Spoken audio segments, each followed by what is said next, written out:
Welcome to TPGI's Real People, Real Stories podcast, where you'll find interesting and diverse stories from folks working to make the world a more inclusive place.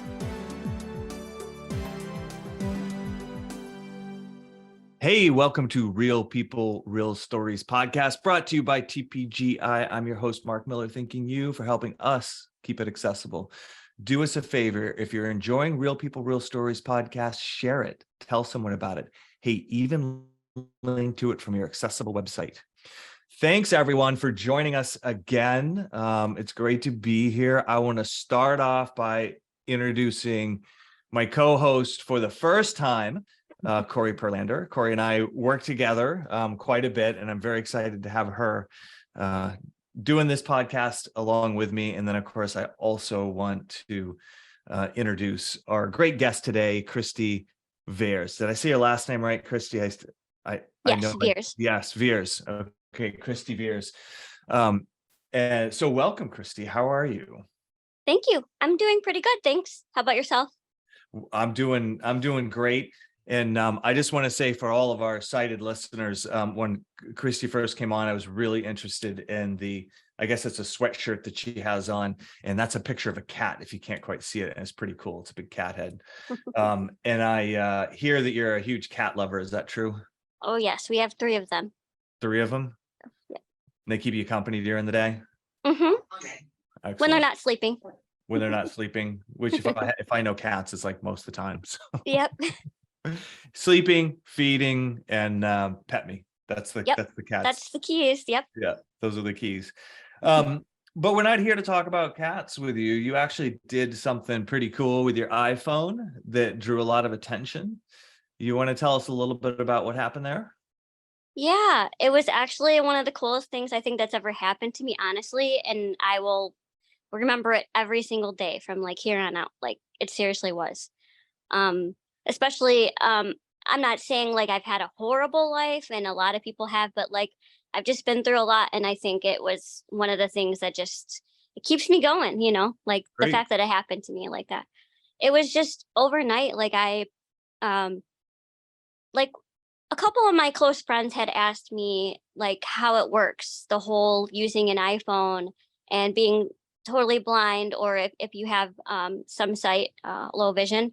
But they were interested, like if they could just send me a link, like would I be able to open anything? Like if they just sent me an article or anything. And I said, yeah, like for the most part, as long as like the accessibility is in place, I should be able to access anything like that. So then when I thought about it and how much that a lot of my sighted peers, as well as just anyone out in the world, I just think like how much do they actually know about the way screen readers work and a lot of things that the visually impaired community, like how they do things from day to day and stuff. So I just thought, what if I just post this little video of me literally just simply explaining like how you can scroll or swipe through a document or your social media or whatever, and then also show like the keyboard, the Braille keyboard for an iPhone anyway, the Braille screen input mode, how I can type and text and send posts or anything like that using that keyboard, because that keyboard was new to me because my boyfriend helped me learn it, and it's just been a godsend like ever since I started to use it, because it just changed everything. It's like I could type way faster because I know Braille and stuff. So yeah. That's awesome. So this is what strikes me about this story, and Corey, maybe you can relate, right? Because Christy, Corey and I spend all day, every day as part of our job talking to people about accessibility, about screen reader accessibility, and there's also all this technical stuff, all the strategy, and hey, you're a big company, how do you make your websites accessible and all that, and there's training, right? But you're like, I love the everyday, you're a person, like, I mean, we're all regular people, right? But Right. you're just somebody who's working through their life. You've got a group of friends. Your friends are like, hey, were curious, which, by the way, kudos to your friends, because I think that sounded like what great friends. They obviously, it sounded like everything was done in a super respectful way, and they were genuinely curious, and they kind of wanted you to open up your world and show them what it was like, probably because they're friends and want to know more about you. And then that just sparked this like almost like innocent idea of like, hey, well, I don't know if you've revealed that yet, but this innocent idea of like, hey, let's maybe I should do something and post it, right? Is that essentially what happened? Yeah, and I literally just thought, I mean, it's just gonna be out there. I didn't expect anything to happen. Like I posted on my Facebook, and I don't have that many friends. I have a lot of family and stuff on there, people I've known for a long time. But then on Twitter, I barely know any of that audience except for like I've gotten to know a few people like from listening to different podcasts that are out there for our community and other communities like visually impaired, like autism and just a lot of different a lot of different podcasts out there for people with different needs and stuff. Where was I going with that though? You were just talking but about posting the video and kind of like just putting it up there for the heck of it, not really expecting yeah, a and whole lot like and having, and it doesn't sound like you had like a big deep, same with me, right? You don't have a big deep Twitter following or anything that would cause it to until catch on. and then Right. I actually got to know a few people in the visually impaired blind community after that really well because like we stayed in touch like once they I just like I'll be on their podcast or something like that. So there's a couple of people that I've stayed friends with after that, that have that connection with. So that's kind of cool that came out of it as well. So Corey, you must use an iPhone as well, right? I do. I totally do. And do you have like your friends and family, are they ever like, how do you do this? I was actually admiring your friends, Christy, because I'm like, man, why doesn't anybody else over here want to know what I'm doing? No, I do have some family members for sure, some friends that really get interested. My husband, he likes technology, so anytime I learn something new, I have to show him like, this is really cool. Look how much time it saved me. But in general, I feel like we're pretty awesome because we can, But I'm sorry to interrupt you, Corey, but we should say for the sake of the audience, because I know it's hard. It can be hard to tell over Zoom that Corey, you're also blind, right? Or very low vision, right? Oh yeah. I'm the one, I'm the odd person out here. I'm the one person with sight. We were joking before that they had me outnumbered as because I'm the only one who's sighted and I'm also the only guy. So okay. Yeah, they may just pick on me a little bit, who knows? Double whammy. Yeah. So go ahead. I didn't That's a good point. I yeah. didn't do a lengthy intro, but yes, I have super low vision. I used JAWS and Zoom Text as my go-to technologies. And, for my iPhone, I use the VoiceOver. And, I can share that just from my perspective, losing vision rapidly and having to learn new technology in a very short window of time when you're dealing with so many other things, it's quite a task. And so, we have to learn things a different way. And once you get it, I think it's really powerful and it allows independence. And that's, of course, only if things are accessible. But I was just saying we're awesome, meaning that, we were able to adapt and, do use technology in a different way that a lot of people don't. And, we may not get to the finish line the same way, but we absolutely do. So one of the things that's really interesting to me, like just hearing you talk, Corey, and Christy, hearing your story. Christy, I'm going to make a guess here and you tell me if I'm wrong. Were you blind or low vision at birth, or have you been that way for a while? Because you said Braille, and I find that usually means you were at least blind at a young age if you're really proficient in Braille. Not always. That's the case though. Yeah. That's the case. So I wonder, like it's I don't know Braille. Yeah, it's interesting I mean? because I have a Braille display now too. So it's nice to Awesome. hook that to my iPad or my phone or something. So, and what that means is that this, it's not just that you're typing in Braille, it's that you can read what's on the iPhone in Braille. Is that right? Yeah, whatever on your screen, Shows up it'll in be on Braille. there on the Yeah. display. Yep. Wow. And then, and that's a little bit different. So it just, one of the things I wanted to point out, just having you both on the podcast at the time, is just the difference in like the challenges Journeys, or whatever, yeah. the ways that you have to approach things if you're blind early on in life versus lose your vision over time and Yeah. and become blind or lower vision, later in life, and that the use of technology actually shifts because it's almost like learning a language, like when you're a kid versus an adult, sometimes it's just can take a little bit more, Yeah. or you do something differently. Mhm. Oh, I have a question, Christy. What was your first touch of technology, assistive technology? What was it and how did you use it? It might have been the Braille light, maybe. Okay. That The was So like Braille what does light? that, elementary yeah. school. And So and my what's- Braille display that I have now kind of reminds me of that, like the shape of it and the plastic feel and the way the dots pop up. It reminds me so much of the Braille light. It's just way smaller. Can you explain what the Braille light is? The Braille light was something. It had the 6 dot keys like you would for Braille, and you could type on it.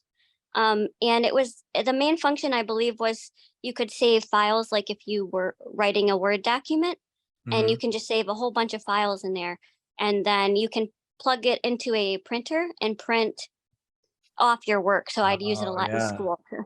So it was kind of like a word processor, but structured around Braille versus Hmm. a keyboard. Yeah. Yeah, And and it you had would use, and refreshable that Braille Braille dots. is like refreshable, like they're dots Yep. that pop up and down, so you can read with it as Yep. well as type with it. Oh, that's really, Mhm. really cool. And the Braille display I have also has buttons just like it, so I can type on it as well, like use it as a keyboard. Hmm. So it's just an extension of that original technology. It sounds like it Yep. does even more. Yeah, that's cool. Technology is always evolving. So, Yes, it is. so I think this is really cool. We have this world, like, that we all use our phones, our technology, but the way that you interact with it is different than the way Christy, the way that you interact with it is different than the way I interact with it, for sure. Even different probably than the way Corey interacts with it, just because of your difference in experience. Yeah. And then you have this kind of like just thought out of nowhere to share some of that with whomever is willing to look at your Twitter account and your Facebook account. Mhm. And even though you don't have this big, it doesn't sound like you spent your life on social media and developed this huge following or anything. It's just sort of a regular, everyday, few people on an account. It Yep. blows up when you post Yeah. it, right? It goes insane. So Yeah. what, can you talk to me about like, do you have any idea how that happened? I mean, like, was it a few of your It was friends literally that check out overnight my though. friend and it went further? Like, how did it happen? I don't know. My boyfriend thinks that somebody that is a very well-known person, maybe out there in the tech world or something like that, that Mhm. maybe they're the ones who started it. Like they had a big following and it just took off. I do not know. All I know is I did the video. It was late, it was like 10 or 11 at night or whatever. Uh-huh. And like I remember going to bed, and then I woke up the next morning to my boyfriend asking me what is going on with your iPad. And I'm like, what do you mean? He's like, that thing has been making noise nonstop all morning. And I'm like, what? He's like, I've been hearing it. It's like, like over and over and over, like it was just Like a going crazy. machine, slot Oh machine. my gosh. And then I hear it and I'm like, what in the world is that? So we look and that's what we figured. Then he goes, your Twitter blew up. And I was like, what? He was like, that video went viral. Like people are going nuts. And so I had to actually turn everything off, like my iPad and my Apple Watch and everything, because it killed my battery on my Apple Watch and like everything. Like I just had to, because it was and then my boyfriend had to help me go through and answer a bunch of questions that people were asking me because it was so much. It reminded me of like, if I get why people that are like famous or people that have like a huge following, why they probably have someone hired to help them with that, because Yeah. Right. I was just gonna ask, how has your life changed since you posted the video? The battery life has yeah. changed because it's not as good as Yes. it used to be. Yeah. But Yeah, yes, for how has your life changed? it feels really cool. I feel like a whole lot of people saw my face. So it just feels weird and kind of cool. Like, wow, Mhm. that's who, like, how does, like, it happens to a lot of people, sure, but it was so unexpected, honestly. It was incredible, honestly. But like, Any So I'm new just glad little, opportunities? everyone knows Yeah, how it works now. A lot of people I love it. know now how that works. So that's the but you best feel part. like you've kind of had a brush with some level of fame. I guess Yeah, like well, the Andy Warhol 15 minutes of fame, you've definitely squarely found your 15 Mhm. minutes of fame. And maybe it won't be 15, I Mark. was She gonna might say. keep doing this. So that was my question. Now that you're a big deal influencer, what next? I took a break from my YouTube channel for a few different reasons, but I really do want to get back into it. But I just Mhm. needed to get Maybe this is motivated the again. world telling you that you need to get back into How it. long They ago? How Yeah. really long want to ago? hear what you say. Yeah, because when I saw your podcast invite, I was like, oh my gosh, that's so cool. See, this is just another consequence of celebrity, right? I guess. No, So just kidding. how you should have seen the listeners have no idea the writer that she gave us. We had to separate all the M&Ms out into their different colors. No, I'm just kidding. The so Mike, how long ago did you post this video, Christy? Wow. How many years has it been? Has it been like 2 or 3 years now? Has it?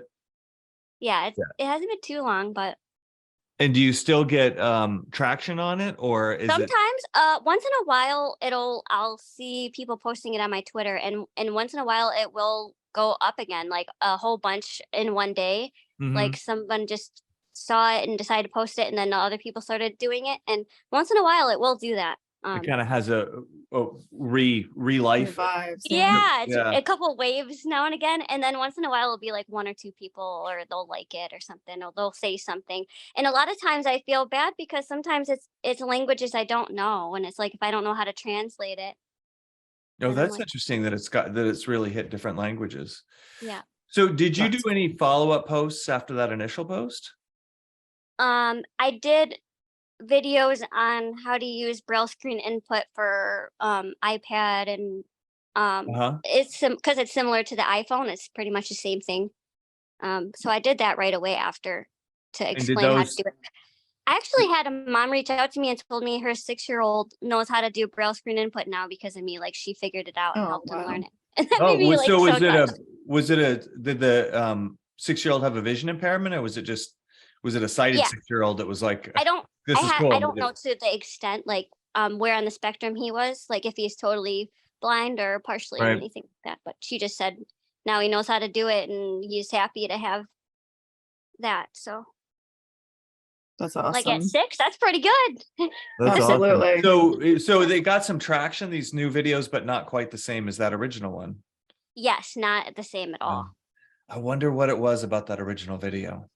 It was so I didn't even plan it, like, we just did it, like, my Yeah. boyfriend just and I was like, "I don't even know what I'm gonna say, but here goes," and then I just did it, and I was, like, nervous because 'cause I've never done anything quite like that, and I'm kinda shy anyway, but yeah. That's so cool. Did you have a question, Corey? I feel like I jumped in front of you. I not I just really would love to hear, this was an initial stepping or starting point to really just educate the world about, how someone who cannot see uses technology. If you could tell the world right now, like, what do you want them to know about you and how you use technology and how they can help? Question. Um, well, it's a beautiful thing, I love that I can do so much with my phone, iPad, and, any other screen reader tech things, like, just knowing like, Kindle, like, being able to use read books and YouTube and all the like, I appreciate the fact that the really strong like company-based like interfaces out there, like Kindle and YouTube, and Apple's got like their where their video service where you can like it's Apple TV Plus and stuff. But I just like at least I noticed their accessibility is way better as far as like the buttons working and all of the like everything, all the elements in the site or the app, you know. What do you But mean I by just- buttons not working? Can you tell the audience what that means?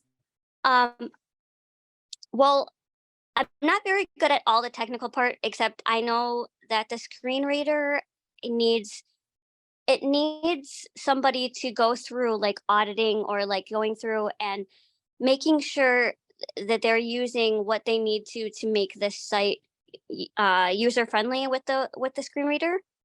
So it's like that every time someone makes a web page or an app or anything like that, of course maintenance goes into it, and so you have to keep it accessible like Right. every time there's an update too. Yeah, but- you have to label What- the. What's your buttons. experience? I just wish, yes, you have to label all the buttons and all the elements and headings and all the structure in your site to work with a screen reader. And it's so important because I run into it where they don't work. You know, a button is not labeled correctly, so it just says button, or it's, you know, you push it and it's like, it doesn't work. I don't understand. Yeah, it. that's what I was Yeah. gonna ask you is like what's your experience when you run into something like a button that doesn't work? Like how does that does that Sometimes I affect turn your off experience? voiceover and I try to use it like that, and it doesn't always work. It's frustrating. It makes me it messes up things. Like I missed half of an appointment yesterday because of it, you know? And And what happens is you run into this button and you know there's a button there, there's just nothing to convey what that button does. Yeah, it won't Yeah. click. So it's That up to happened to me whoever last made it. night on an app. All right, I know exactly what you're talking about. It's just frustrating, and yeah. So there's definitely It stops you in your tracks. it And, does.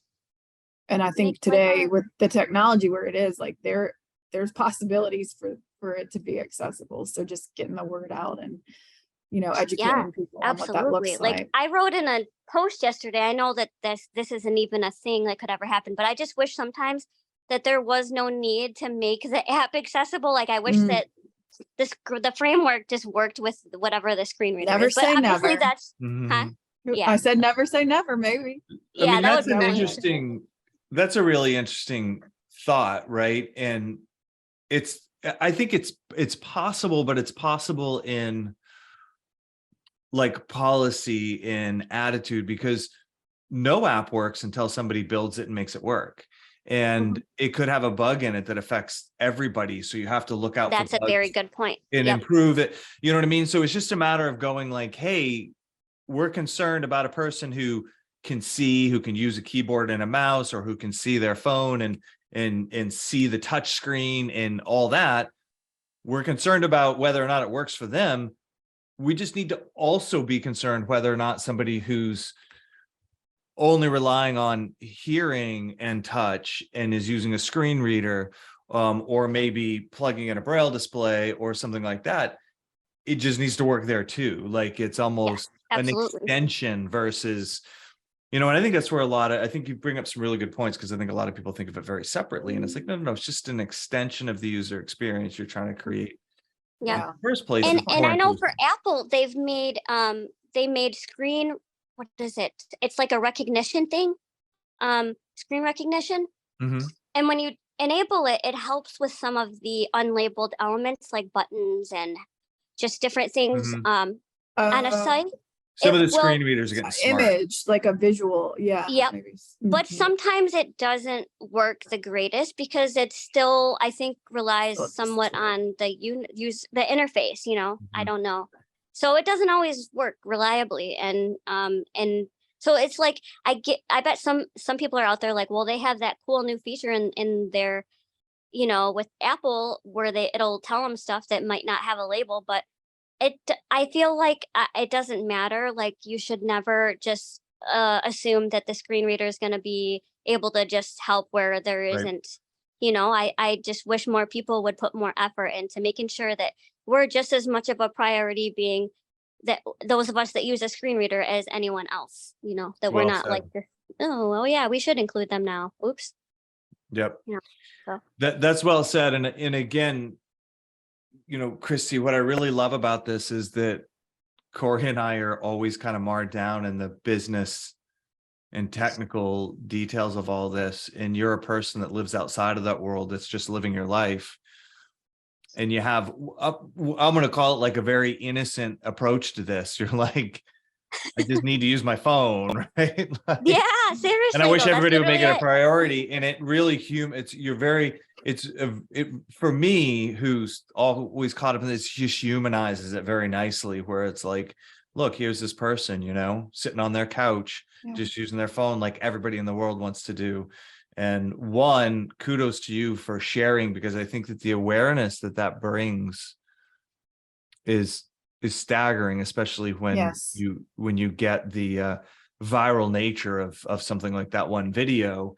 And that's and how the- I kind of learned more about how it works with like interfaces and like the way those that actually make their sites accessible. Like I learned that more about how important it is, and how like I had, once in a while they'd reach out to me, like somebody like was wondering about their website or something, and I would like check it for them as much as I could, and like and let them know like it works really well, like I'm not finding any issues, or maybe there is an issue, but Yeah. just I'm glad that like people out there that do that kind of work, that are I forget what you call them, like just very good with computers, and that's all they do is design apps and stuff. Like I'm glad that maybe they saw the swiping and all the ways that maybe I was Absolutely. able to show. So then they're like, oh, okay, so we get more of an idea how that works for somebody that Yeah. it's all awareness, Christy, right? And I think that that's what you brought to the table here, is for a group of people that may not have known before, and now they know. Yeah. And My that's take. Yeah. Yeah. Go ahead. I was just gonna say, that's, to me, that's kind of like the beginning of that wish you made. Like, I wish they didn't have to think about accessibility. Mm. The flip side of that is, if everybody just understands accessibility and prioritizes it, they don't have to think about it. It's just part of the way that they develop something. Yep. And it starts with that kind of awareness that you created through that one video. I'm sorry, Corey, I sort of No. This is a fun conversation. I was just going to say that, the awareness brings knowledge, and knowledge is power. And I think for the most part, humans, they want to do well, they don't know what they don't know, right? People don't know what they don't know. And when you show a software developer how to swipe, and they realize, hey, I can take just one extra step, and that's going to make so many people's lives more fulfilling, more independent, just a better user experience. Like, let's hope that Yeah. that's what will just continue to grow through people like yourself, Christy, just getting it out there, I actually did DoorDash for the first time the other day. Wait a minute, what? Oh, yourself. I'm like, wait, you drove a car? That is dangerous. Yeah. She didn't go to work for DoorDash. She was hungry, Corey. She was hungry. Okay, I'm like, well, we have a problem here. But the good news Unless is she was Hey, able to do driverless it. cars, maybe one day. I was gonna say, did you get one of those cars that drive you already? Yeah. So I think that you make a really good point, Corey, about people wanting to do it. And I can remember this about 10 years ago. I had gone to a technical, like a small local technical conference, and we actually were running the conference, and we brought a bunch of different kind of accessibility things. And one of them was, we just had a computer there with a screen reader hooked up to it. And this was for a group of developers, like technical developer people that were part of this group that were coming to this. And I can remember one of the UX designers, the user experience designers, sitting down like, oh, what's this?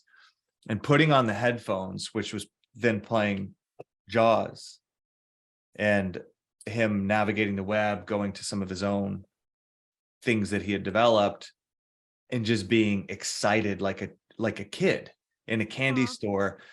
And he peeled the headphones back and turned to us and said, I had no idea people were trying to use my software this way. And he was a convert at that point. He was like, his job was user experience, and he wanted every user to experience his software in a great way. That's what his job was. All he needed is the awareness, right?